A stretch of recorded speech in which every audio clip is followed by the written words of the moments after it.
சம்பு சிவசம்பு. ஓம் நமச்சிவாய.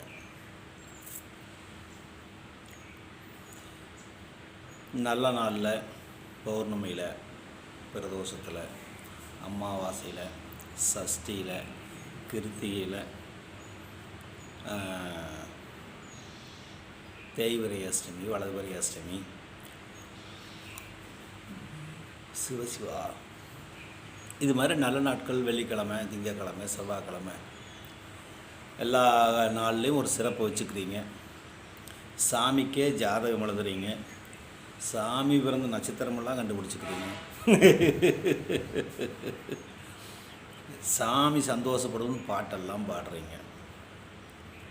தேவாரம் திருவாசகம் பாடுறீங்க. திருவெண்பாவை பாடுறீங்க. ஆண்டாள் பரசுரம் படிக்கிறீங்க. கோஷம் போடுறீங்க. மயில் கல்லுக்கு மஞ்சள் கலர் பெயிண்ட் அடித்து போட்டு வச்சா அங்கேயும் இறங்கி சாமி கும்பிடுறீங்க. போகையில் ஒரு கால் ஊனி ஒரு சலாம் பேர் அடிக்கிறீங்க. இதுக்கு மேலே என்னமாமா சாமி கும்பிடணும்? ஏன் எங்களை சாமி கண்டுக்க மாட்டேங்கிறாரு? ஒரு மாப்பிள்ளையோட கேள்வி. முதல்ல சாமி எதுக்கு உன்னை கண்டுக்கணும்? இப்படி தான் நான் கேள்வி கேட்டேன். என்ன நீ இடக்கு முடக்கா பேசுகிறேன்னு திரும்ப நம்மளை கேட்குறாப்பு. மாப்பிள்ளை, சாஃப்ட்வேர் ஹார்ட்வேர்டெல்லாம் போட்டு ரொம்ப அப்டேட்டான ஒரு ஏஐ டெக்னாலஜி கூட நாம் இருக்கிறோம். நாம் என்ன செய்கிறோம்னா அதே நம்மளை கண்காணிச்சிக்குது. வீட்டுக்குள்ளே வந்தால் கேட்டை திறந்துடுது, என்ட்ரன்ஸ் கேட்டை ஓப்பன் பண்ணுது, ஃபேன் ஓடுது, லைட் எரியுது, ஏசி நம்ம செட் பண்ண அளவுக்கு அது அந்த டிகிரிக்கு ஆன் ஆகுது, ஓடுது. காருடைய உள்ளே போனோம்னா ஸ்டேரிங் நம்ம லெவலுக்கு அட்ஜஸ்ட் ஆகுது. உட்கார சீட் அட்ஜஸ்ட் ஆகுது. சீட்டுக்கு ஹீட்டு வேணால் ஹீட் வச்சுக்கலாம், கூல் வேணால் கூல். இந்த அளவுக்கு டெக்னாலஜி வந்திருக்கு. மனிதனே பண்ணும்போது இறைவன் உண்மையில் இவன் என்ன தேடுறான், அதை தேடுவதுக்கான தகுதி அடையிறதுக்கு இவங்ககிட்ட முயற்சி இருக்குதா, இல்லை சும்மா 10 ரூபா தேங்காயை கொண்டாந்து உடைச்சிட்டு 10 கோடி ரூபா நம்மகிட்ட கேட்டுருக்குறானாங்கிறது சாமிக்கு தெரியாதா? நான் பல முறை சொல்கிறேன், வரம்ங்கிறது நீங்கள் வணங்குவதால் வருவதல்ல, அது அடைவதற்கான தகுதியை வளர்த்து கொள்றதுனால தான் வருது.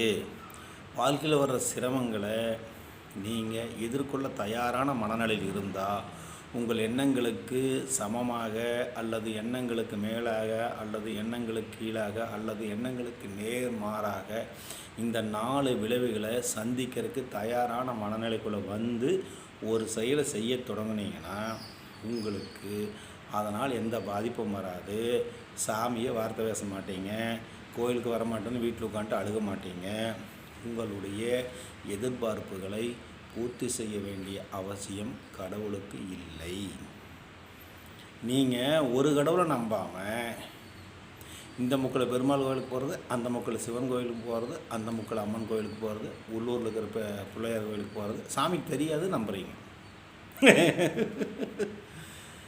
உங்களை படைத்து இது நாள் வரைக்கும் உயிரோட வச்சுக்கிற கடவுளுக்கு நீங்கள் என்ன பண்ணுறீங்கன்னு தெரியாதுன்னு நம்புகிற உங்களுடைய அறியாமையத்தான் மத வியாபாரிகள், பூசாரிகள் பயன்படுத்தி வாழ்கிறாங்க. கோயிலுக்கு போய் 500 ரூபா தட்டத்தில் ஓட்டினீங்கன்னா உங்களைத்தான் சாமியை நினச்சிட்டு அர்ச்சகர் உங்கள் உறவுக்கு வர்றாரு 500 ரூபாய்க்கு. அப்போது உள்ளே இருக்கிற ஆண்டவனை நம்பி போகிற பக்தனை நம்பி அவன் இருக்கிறானே ஒழிய அவன் உள்ளே இருக்கிற ஆண்டவனை நம்பி அவர் இல்லைல்ல. இன்றைக்கி அறநிலையத்தோட 10,000 ரூபா 5,000 ரூபா சம்பளம் கொடுக்குறாங்க. தட்டில் உழுகுது, பிடிக்குது, எல்லாம் அவர் சமநிலை மாறாமல் இருந்து எல்லாரையும் ஒரே மாதிரி பார்க்குற பக்குவத்தோடு தான் அவர் இருக்கணும். அவர் அப்படி இல்லை. அப்போ அவருடைய தேவைகள் நிறைவேறலை. தனக்கு கைங்காரியம் பண்ணுற ஒரு பூசாரிக்கு அவருடைய ஆசைக்கு ஏற்ற மாதிரி வாழ்க்கையை சிவன் அமைச்சு கொடுக்கலைன்னா சிவன் சக்தி இல்லாதவன் அர்த்தம் இல்லை. அந்த பூசாரி நினைக்கிற அளவுக்கு ஒன்று அடையிறதுக்கான தகுதியை வளர்த்து கொள்ளவில்லை. அதனால் அவருக்கு அது வரலை, அது கிடைக்கலை. நமக்கு ஒன்று கிடைக்கலைன்னா அதுக்கு முதல் காரணம் நாம் தான்.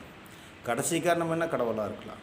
முதல் காரணம் கடவுள் நாம் நினைக்கிறோம். ஆனால் நாம் தான் 100 கிலோ வெயிட் தூக்குற அளவுக்கு உங்களுக்கு ஆசை இருந்தால் நீங்கள் படிப்படியாக 100 கிலோ தூக்குறதுக்கான உடலை வலுவாக்கணும், உள்ளத்தை வலுவாக்கணும், முயற்சி எடுத்தால் தான் தூக்க முடியும். தூக்கி தோலில் வச்சு இடுப்பு முறிஞ்சு போயிடும். அப்புறம் போய் நம்ம கேஎம்சிஎஸ்சியில் படுத்துக்க வேண்டியதான், சொத்து எழுதி கொடுக்க வேண்டியதான். சம்போ சிவசம்போ. தகுதியை வளர்த்தால் அதை அடைய முடியும். தகுதியை வளர்த்து கொள்ள விரும்பாத ஒரு மனிதன் வெறும் பூசை புனஸ்காரங்களில் எந்த வரங்களையும் பெற முடியாது. இதிகாசங்களின்படி உங்களுக்கு சொல்லப்பட்ட கதைகளின்படி தவம் புரிந்தார் வரம் பெற்றார். சும்மா தவம் புரியாமல் வரம் பெற முடியாது. ஓகே, அன்பும் ஆசீர்வாதம். சம்போ சிவசம்போ.